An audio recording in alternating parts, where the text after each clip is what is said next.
ಕಾಗವಾಡ ತಾಲೂಕಿನ ಮಂಗಸುಳಿ ಗ್ರಾಮದ ಮಲ್ಲಯ್ಯನ ಜಾತ್ರೆಯಲ್ಲಿ ರಿಕ್ಷಾ ಬಾಡಿಗೆಗಾಗಿ ನಡೆದಂತ ಜಗಳ ಕೊಲೆ ಮಾಡಿದ್ದಾರೆ ಎಂದು ಎಸ್ಪಿ ಕೆ ರಾಮರಾಜನ್ ಹೇಳಿದರು. ಸುದ್ದಿಗಾರರೊಂದಿಗೆ ಮಾತನಾಡಿದ ಅವರು, ಅಶೋಕ್ ವಡ್ಡರ್ ಹಾಗೂ ಶಿವಾಜಿ ವಡ್ಡರ್ ಕಳೆದ ಕೆಲವು ದಿನಗಳಿಂದ ರಿಕ್ಷಾ ಪಾಳೆಗಾಗಿ ತಂಟೆ ತಕರಾರು ನಡೀತಾ ಬಂದಿತ್ತು. ಇದೇ ಕಾರಣಕ್ಕಾಗಿ ಮಲ್ಲಯ್ಯನ ಜಾತ್ರೆಯಲ್ಲಿ ದೇವಸ್ಥಾನದ ಮಹಾದ್ವಾರ ಹತ್ತಿರ ನಡೆದಂತಹ ಜಗಳದಲ್ಲಿ ಶಿವಾಜಿ ವಡ್ಡರ್ ಅಶೋಕ್ ವಡ್ಡರ್ನನ್ನ ಕಟ್ಟಿಗೆಯಿಂದ ಹೊಡೆದ ಪರಿಣಾಮ ಈ ದುರಂತ ಸಂಭವಿಸಿದೆ. ಪ್ರಕರಣಕ್ಕೆ ಸಂಬಂಧಿಸಿದಂತೆ ಶಿವಾಜಿ ವಡ್ಡರ್, ಸಾಗರ್ ವಡ್ಡರ್, ವಿನೋದ್ ವಡ್ಡರ್ ಸೇರಿ ಮೂವರನ್ನ ಕಾಗವಾಡ ಪೊಲೀಸರು ಬಂಧಿಸಿ ನ್ಯಾಯಾಂಗ ಬಂಧನಕ್ಕೆ ಒಪ್ಪಿಸಿದ್ದಾರೆ ಅಂತ ಅವರು ತಿಳಿಸಿದ್ದಾರೆ.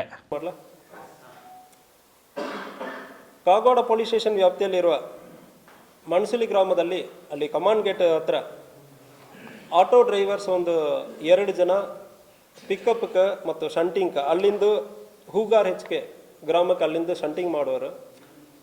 ಸೊ ಮಾಡೋ ಸಂದರ್ಭದಲ್ಲಿ ಯಾರು ಆಟೋ ಲೈನಲ್ಲಿ ಫಸ್ಟ್ ನಿಲ್ಲಿಸ್ಕೊಳ್ಬೇಕು, ಯಾರು ಫಸ್ಟ್ ಕಸ್ಟಮರನ್ನು ಪಿಕ್ ಮಾಡೋ ಸಂದರ್ಭದಲ್ಲಿ ಒಂದು ವೈಮನಸ್ಯದಿಂದ ಅಶೋಕ್ ಮಾರುತಿ ವಡ್ಡರ್ ಎಂಬನು ಮತ್ತು ಶಿವ ಸಂಪಾಜಿ ವಡ್ಡರ್, ಸಾಗರ್ ಸಂಪಾಜಿ ವಡ್ಡರ್, ವಿನೋದ್ ಸಂಪಾಜಿ ವಡ್ಡರ್, ಶಿವ, ಸಾಗರ್, ವಿನೋದ್ 3 ಜನ ಅಣ್ಣ ತಮ್ಮ.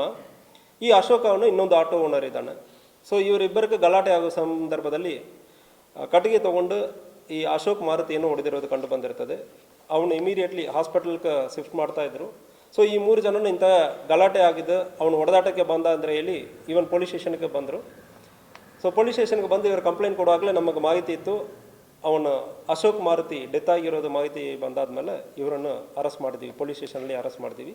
ಅವರೇ ಬಂದು ಸರೆಂಡರ್ ಆಗಿದ್ದಾರೆ, ಕಂಪ್ಲೇಂಟ್ ಕೊಡೋಕ್ಕೆ ಬಂದಿದ್ದಾರೆ. ಬಟ್ ಗಲಾಟೆ ಆಗಿದೆ ಅಂದರೆ ಕಂಪ್ಲೇಂಟ್ ಕೊಡೋಕ್ಕೆ ಬರೋ ಸಂದರ್ಭದಲ್ಲಿ ಅವನೇ ಬಂದಿದ್ದಾನಂದರೆ ಇಲ್ಲಿ ಮರ್ಡರ್ ಆಗಿರೋ ಡೆತ್ ಆಗಿರೋದ್ರಿಂದ ಕೇಸನ್ನು ತೊಗೊಂಡು ಅರೆಸ್ಟ್ ಮಾಡಿದ್ದೀವಿ. 3 ಜನರನ್ನು ಅರೆಸ್ಟ್ ಆಗಿದೆ. ಇದು